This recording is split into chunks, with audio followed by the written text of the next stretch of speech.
Hello नमस्कार. नवीन व्हिडिओमध्ये स्वागत करते मी ज्योती डी सुरू असते फॅशन डिझायनर मराठी आपल्या यूट्यूब चॅनलमध्ये. तर ताईंनो बऱ्याच वेळा कमेंट केलेले आहे की ताई फोरटक्स ब्लाऊज कटिंग दाखव, फोरटक्स ब्लाऊज कटिंग दाखव.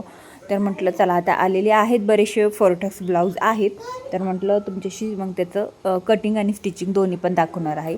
तर स्टेप बाय स्टेप व्हिडिओ येतील, तुम्ही नक्की बघा. आजचा व्हिडिओसुद्धा सविस्तर व्यवस्थित लक्षात घ्या, लक्ष करून बघा. आणि खरं सांगायचं म्हटलं तर मी तुम्हाला लक्ष करून बघा असं म्हणते, पण कधी माझ्याकडून सुद्धा चुका होतात, म्हणजे नॉर्मली होतात, जास्त नाही. पण त्यासुद्धा चुका आपल्याला सुधारायच्या कशा, तर ते सुद्धा आजच्या व्हिडिओमध्ये सांगणार आहे. ठीक आहे, तर चला आज आपण बघणार आहोत फोरटक्स ब्लाऊजचं कटिंग. ते पण कोणती साईज, तर 36 साईज फोरटक्स ब्लाऊजचं कटिंग बघणार आहोत. आणि डिपनेक असणार आहे, बॅकने फ्रंटने पण, म्हणजे सिम्पल आपला फोरटक्स ब्लाऊज बघणार आहोत. ठीक आहे, सर्वात अगोदर मी अस्तर घेतलेलं आहे. इथं मी 85 पॉईंट अस्तर घेतलेलं आहे.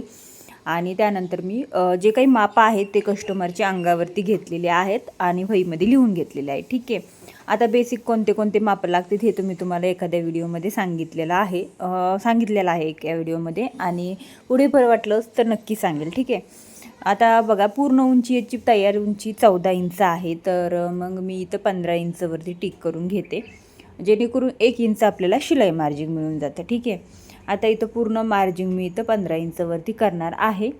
आणि त्यानंतर आपल्याला इथं शोल्डर टाकायचं आहे.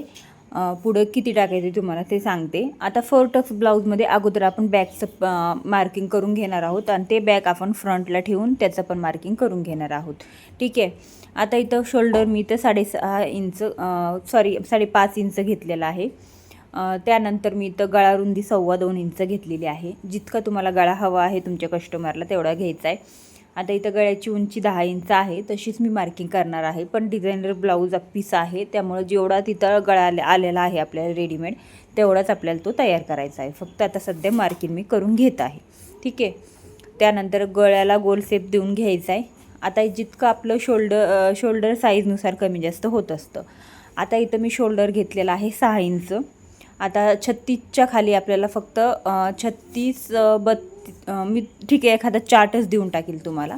त्यानंतर पुढे 36चा चौथा भाग आपण इथं 9 इंच टाकले, 2 इंच शिलाई मार्जिन टाकले. आता डायरेक्ट अस्तरवरती कटिंग करत असाल तर 2 इंच शिलाई मार्जिन कंपल्सरी घ्यायचं. आता त्यानंतर मध्य कोतून आपण वरती 1 इंच ते 1.25 इंच यायचं. आता इथं जास्त मोठं माप असेल तर 1.25 इंच यायचं, पण इथं मी 1 इंच आलेली आहे. आणि मागच्या मुंड्याचा आपल्याला आकार देऊन घ्यायचा आहे. आता त्यानंतर पूर्ण कमरेचा घेर किती असेल त्याचा आपण चौथा भाग इथं टाकायचा आहे. कमरेचा घेर इथं 30 इंच आहे, त्याचा मी चौथा भाग 7.5 इंच इथं टाकलेला आहे. त्यानंतर बॅकनेकचे टक्स 1 इंच मी टाकणार आहे, आणि त्यानंतर 2 इंच शिलाई मार्जिन. ठीक आहे, अशा पद्धतीने आपण इथं मार्किंग करून घेऊया. आणि पूर्ण आपल्याला पट्टीनेच्या मदतीने आपल्याला व्यवस्थित असं मार्किंग करून घ्यायचं आहे. अशा पद्धतीने मी आता इथं व्यवस्थित पॉईंट जुळून घेते, जेणेकरून फिटिंग टाकताना आपल्याला समजतं, किंवा मार्किंग करताना आपल्याला कटिंग करताना व्यवस्थित लक्षात येतं.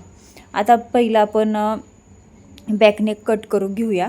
आता जिथे पॉईंट तुम्हाला व्यवस्थित समजून सांगायचे तिथं मी अगदी व्हिडिओ स्लोमध्ये घेतलेला आहे, आणि कटिंगसुद्धा मी अगदी स्लोमध्ये करत आहे, कारण तुम्हाला सगळ्या गोष्टी व्यवस्थित समजून जाव्या. आता इथं डायरेक्ट अस्तरवरती आपण इथं कटिंग करत आहोत म्हणून. आणि अशा पद्धतीने आपण आता ठेवून बघूया. आता इथं बॅकचं आपण कटिंग करून घेतलं आहे, आता आपण फ्रंटचं कटिंग करणार आहोत. ठीक आहे, आता इथं फ्रंटचं कटिंग करताना आपल्याला काय काय करायचं ते तुम्हाला सांगते. आता इथं मी बघत होते की आपल्याला इथं फ्रंटचं कटिंग करताना आपल्याला खालच्या साईडने थोडासा कपडा जास्त हवा आहे, 1 इंच तरी. ठीक आहे, तर आता कशा पद्धतीने आपण कटिंग करायचं ते दाखवते. आता इथं थोडासा कपडा कमी पडत होता, पण इथं वरच्या साईडनी ना खालीवरी होता, त्यासाठी मी ते व्यवस्थित करून घेते. पूर्ण व्यवस्थित एकसारखा एक लेवलमध्ये आपल्याला डबल फोल्डमध्ये कपडा पाहिजे, अशा पद्धतीने. आता इथे व्यवस्थित मी करून घेतलं आहे. आता हे बॅकनेक त्याच्यावरती ठेवून घेते. आता इथं बॅकनेक ठेवताना बघा तुम्ही, मी जे गळ्याच्या साईडनी बंद बाजू आहे बॅकनेकची, तिथून मी 1/2 इंच जास्त घेतलं आहे, आणि खालच्या साईडनी मी 1 इंच जास्त घेतलं आहे. ठीक आहे, बघा अशा पद्धतीने. आणि वरच्या साईडनी अजिबात सोडलेलं नाही, एकदम कट घेतलेला आहे, आणि जे आहे ते मार्किंग करून घ्यायचं आहे. ठीक आहे, आता इथं बघा अशा पद्धतीने त्याला आपल्याला आपल्यासमोर बंद बाजू पकडून घ्यायची आणि त्या बंद बाजूने जे कपडा खाली आहे, आता इथं कपडा इथं मला 1 इंच पण नव्हता उरला, बरोबर पाव इंचच उरला होता, पण मी भागून घेईन त्याच्यामध्ये, शक्यतो तुम्ही 1 इंच ठेवा. आता इथं बघा अशा पद्धतीने मी आता इथं 2.5 इंचवरती मार्किंग करून घेणार आहे. ठीक आहे. आता इथं जे कपडा आपण खाली आहे तिथून आपल्याला वरती 2.5 इंचवरती मार्किंग करायचं आहे आणि हे बॅकनेक आपल्याला काढून घ्यायचं आहे. ठीक आहे. आता इथं 2.5 इंचची आपल्याला क्रॉसपट्टी काढायची आहे, म्हणजेच योगपट्टी. आता इथं पहिलं आपण गळा रुंदी ड्रॉ करून घेऊया, म्हणजे मार्किंग करून घेऊया. गळा रुंदी मी इथं 2.5 इंच टाकलेली आहे. बघा आता तुम्ही आपण बॅकला 2.25 इंच गळा रुंदी टाकली होती, पण फ्रंटला पण 2.5 इंच टाकली का, ते आपण पाव इंच इथं वाढवलेलं होतं ती पण धरलं त्यामध्ये, आणि पाव इंच आपलं पाव ते अर्धा इंच आपल्याला हुकलूक पट्टीला जातं, त्यासाठी मी इथं थोडीशी वाढवून घेतली. ठीक आहे. आता 2.5 इंच आपण ही पण घेतली होती, उंचीला आपली जेवढी आहे तेवढी 2.5 इंच आपण क्रॉसपट्टी घेतली होती, आणि तिकडं पण साईडला फिटिंग लेवलला मी 2.5 इंच मार्किंग केलं आणि क्रॉसपट्टीचं मार्किंग करून घेतलं. क्रॉसपट्टीला हुकलूक पट्टीच्या तिथे थोडासा उंच आकार द्यायचा असतो. आता मेन पॉईंट येतो आपला टक्स पशे. आता इथं टक्स बघा, मी इथं हुकलूक पट्टीच्या तिथून आपण पुढे 4 इंच रुंदी आणि 2.5 इंच उंचीवरती टक्स घेतला 1 इंचाचा. ठीक आहे. त्यानंतर क्रॉसपट्टीपासून वरती आपण 2.5 इंच येणार आहोत आणि रुंदीला सुद्धा आपण 2.5 इंच टक्स घेतलेला आहे दुसरा. आता हे तिसरा टक्स येतो, तिथून सुद्धा आपण क्रॉसपट्टीच्या वरती जे मार्किंग केलेलं आहे तिथंच आपल्याला तिथून वरती आपल्याला 2.5 इंच यायचं आहे आणि त्यानंतर आकार देऊन घ्यायचा आहे. 5 इंचावरती आपण मध्ये येऊन टक्सचा आकार घेऊन घ्यायचा आहे. ठीक आहे. आता इथं आपल्याला फ्रंट साईडच्या मुंड्याचा आकार आपला द्यायचा राहिला होता, तो सुद्धा मी इथं देऊन घेतला. आता बॅकपेक्षा फ्रंटने अर्धा इंच आतमध्ये येऊन आपल्याला मुंड्याचा आकार द्यायचा असतो, कोणताही ब्लाऊज असो. आता त्यानंतर इथं मी तिथूनच मध्येतून पुढे 3 इंचावरती मार्किंग करून घेतले आणि टक्स देऊन घेतले. आता हे सगळे टक्स अर्ध्या इंचाचे आहेत, फक्त जो हे मेन टक्स आहे ना तो 1 इंचाचा असणार आहे. आता इथं बघा, इथं मी माझी थोडीशी चूक झाली, म्हणजे काय एक कस्टमर आलं आणि मग मी तिथून उठले आणि नंतर मी अगोदर कटिंग पण केलं, नंतर माझ्या लक्षात आलं की थोडी मिस्टेक झाली. आता तुमच्यात हे सगळ्या गोष्टी मी तुम्हाला व्यवस्थित समजून सांगत होते आणि तितक्यात कस्टमर पण आलं, मग काहीतरी डोक्यामध्ये दुसरीच गोष्ट चाललेली असतील, मग हे असं काहीतरी कधी कधी होतं. पण आता त्याला पर्याय म्हणून काय करायचं ते सुद्धा मी पुढे सांगते. तर बघा आता इथं ना जे टक्स घेतलेले आहेत आपण 1 इंचाचा, परत आपण मुंड्याच्या साईडला अर्धा इंचाचा, ती अर्धा इंच आपल्याला पुढं वाढवायचं होतं, कारण ते अर्धा इंच आपलं टक्समध्ये जाणार होतं. परत आपला 1 इंच इथं पण जाणार होतं, ते सुद्धा आपल्याला पुढं वाढवायचं होतं, जसं आपण प्रिन्स कटला वाढवतो तसं. पण इथं माझं काय झालं की वाढवलंच नाही, मी डायरेक्ट कट करून घेतलं. त्या कस्टमरला बोलत म्हटलं एवढं कट करून घ्यावं आणि त्यानंतर मग बाकीचं करावं. पण प्रॉब्लेम असा झाला की नंतर मग माझ्या लक्षात आलं की बापरे, मग मी तर थोडीशी शॉक झाली. पण ठीक आहे म्हटलं, चला काहीच प्रॉब्लेम नाही, तिथं आपल्याला अस्तरचं जॉईंट करता येतं, काय आपण डायरेक्ट सगळं ब्लाऊज कटिंग नाही केलेलं. मग मी थोडासा जॉईंट द्यायचा तिथं ठरवला. तर मग मी थोडीशी पट्टी काढून घेऊया म्हटलं आणि तिथं जॉईंट पण देऊया. अगोदर व्हायचं अस्तर मोजून घेतलं, बाहीला बरोबर पुरेल का नाही, आणि त्यानंतर जिथून पट्टी आपल्याला काढता येईल तिथून मी पट्टी काढायचा प्रयत्न केला. बेसिक तुम्हाला तर समजलंच असेल टक्स पॉईंट कुठं कुठं घ्यायचे आहेत. आता त्यानंतर जे थोडंसं आपण टक्स घेतलेला आहे, जो मध्य टक्स जो आपला मेन टक्स असतो तो तिथं 1 इंचाचा घेतला आहे आणि साईडला आपण वरती ते अर्धा इंच आपल्याला म्हणजे अशा पद्धतीने आपल्याला वाढवायचं आहे. तर परत आपल्याला आता हे जे कपडा मी जॉईंट देणार आहे त्यालासुद्धा अर्धा इंच जाणार, त्याच्यामुळे मी अशी थोडी मोठीच पट्टी घेतली. आता इथं जे 1 इंच टक्स आपण घेतला आहे तो 1 इंच टक्स आपल्याला इथं जास्त घ्यायचा आहे आणि इथं आपण अर्धा इंच जो टक्स दिलेला आहे तिथं पण आपल्याला अर्धा इंच पुढे वाढवायचं आहे मुंड्याच्या साईडला. तर ही अशा पद्धतीने थोडंसं तिरकी लाईन येते. पण आता इथं काय करणार आहे मी,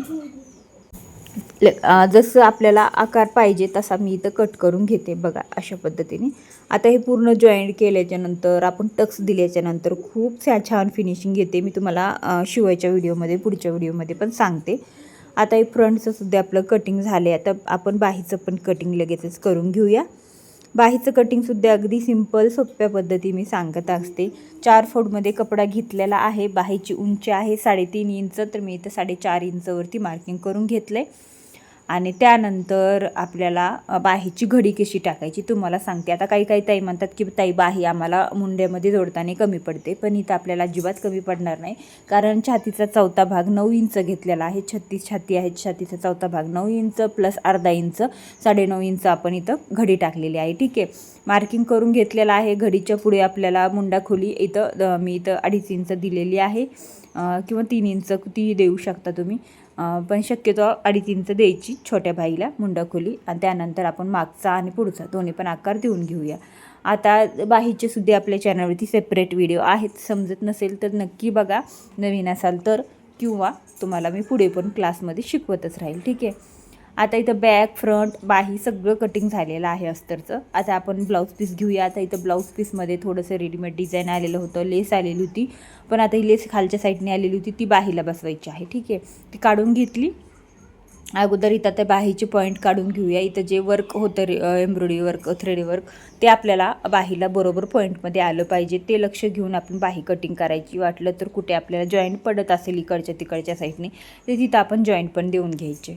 अशा पद्धतीने मी आता इथं बाहीचं कटिंग पूर्ण कट करून घेतलं आहे. आता इथं बॅकचं सुद्धा मी कट करून घेते. बॅकला आपण इथं काय करायचं, व्यवस्थित जी डिझाईन आहे गळ्याची ती जुळून घ्यायची व्यवस्थित. वाटलंच तर तुम्ही लगेच जुळवली की इथं टाचण्या लावू शकता, पण मला सवय आहे त्यामुळं मी नाही लावली. ठीक आहे, अशा पद्धतीने. आता इथं खालच्या साईडने सुद्धा थोडासा एक्स्ट्रा शिलाई मार्जिंगसाठी कपडा होता आणि वरच्या साईडने सुद्धा भरपूर होता, तर आपण इथं खालच्या साईडने सुद्धा 1 इंच कपडा जास्त ठेवायचा आणि वरच्या साईडने अर्धा इंच, आणि साईडने सुद्धा आपल्याला जास्त ठेवायचा आहे, मुंड्याला सुद्धा जास्त ठेवायचा, जेणेकरून हे बेसिक जे गळे असतात आपले ते आपल्याला ह्याच्यावरती बरोबर करून घ्यायचे असतात. ठीक आहे, त्याच्यासाठी आपल्याला काय करायचं आहे, मेन कपडा जास्तीचा कट करायचा आहे. आपण डायरेक्ट अस्तरवरती कटिंग तर व्यवस्थित करतो, पण मेन कपड्यावरती जे वर्क येतं ते वर्क आपल्याला ॲडजस्ट करून आपल्याला आपला गळा तयार करायचा असतो. त्यासाठी आपल्याला एक्स्ट्राचा कपडा लागतो, तो कपडा जास्त कट करायचा मुंड्याच्या साईडनी, फिटिंगच्या साईडनी. ठीक आहे, अशा पद्धतीने. आता बॅक फ्रंटनी सुद्धा आपण कट करून घेतलेला आहे. आता योगपट्टी म्हणजेच क्रॉसपट्टीसुद्धा आपण कट करून घेऊया. आता इथं आपलं पूर्ण कटिंग रेडी झालेलं आहे. ठीक आहे, आता आपण जे हुकलूक म्हणजे साठी आपल्याला ज्या पट्ट्या लागतात त्या आपण कट करून घेऊया. आणि इथं साडी होती ना, ही अशा पद्धतीची नेटची मस्त साडी होती, तर ते साडीतले थोडासा कपडा उरलेला होता, तो सुद्धा मी इथं कट करून घेतला. म्हटलं लटकनसाठी थोडंसं काहीतरी डिझाईन बनवता येईल. आता ही डिझाईन तर आपल्याला बॅकला नाही बनवता येणार, मग लटकन तरी बनवता येतील. चला पुढचा व्हिडिओ शिलाईचा पण नक्की बघा. आजचा व्हिडिओला लाईक करा, शेअर करा आणि चॅनलला सबस्क्राईब करा.